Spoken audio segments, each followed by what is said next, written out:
Hello, welcome to this lecture. In this lecture, you will be known what is API. In our previous lecture, also we have discussed something about introduction to API, how it would be.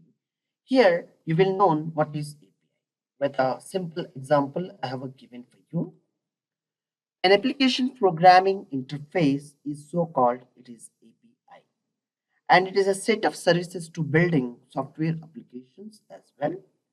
Basically, an API specifies how two software components should interact with the different servers and different services. An API, an example, when you are using an application on your mobile phone, the application connects to the internet and sends the data to the server.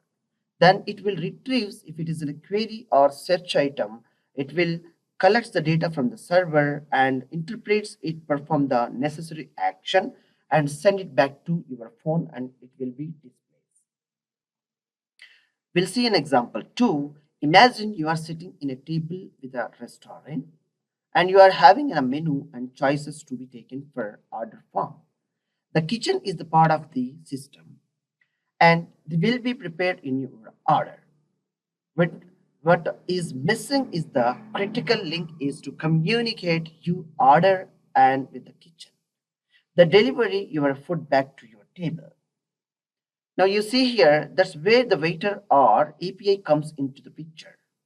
The waiter is the messenger or API that takes your request or order, tells the kitchen to the system what to do to prepare your order based on your list of the item you chosen.